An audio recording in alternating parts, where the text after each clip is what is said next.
اگر ہم ان وظائف کا اہتمام کریں، ان نسخوں کا اہتمام کریں جو حضور صلی اللہ علیہ وسلم نے ہمیں بتائے ہیں، تو بڑی سی بڑی پریشانی ہو وہ بھی اللہ تعالیٰ دور فرمائیں گے۔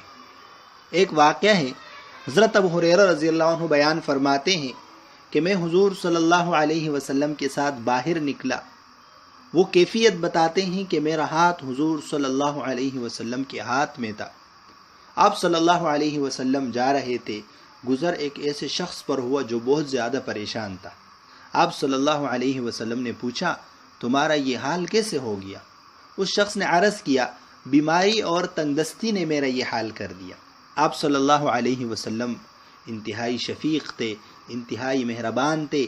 آپ صلی اللہ علیہ وسلم نے فرمایا، میں تمہیں چند کلمات بتاتا ہوں، وہ پڑھو گے تو یہ تمہاری پریشانی اور تنگدستی دور ہو جائے گی۔ اور پھر حضور صلی اللہ علیہ وسلم نے یہ کلمات بتائے، توکلت علی الحی الذی لا یموت، الحمد للہ الذی لم یتخذ ولدا ولم یکن له شریک فی الملک ولم یکن له ولی من الذل وکبرہ تکبیرا۔ حضرت ابو ہریرہ رضی اللہ عنہ فرماتے ہیں کہ اس کے کچھ عرصہ کے بعد جب ہماری ملاقات اس شخص سے ہوئی تو اس کے کچھ عرصے کے بعد حضور صلی اللہ علیہ وسلم اس طرف تشریف لے گئے۔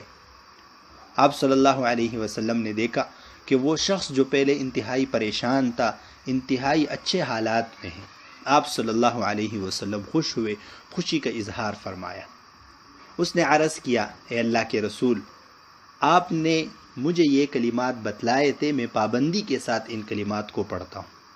تو یہ کلمات حضور صلی اللہ علیہ وسلم نے بتائے ہیں اور انتہائی مبارک کلمات ہیں۔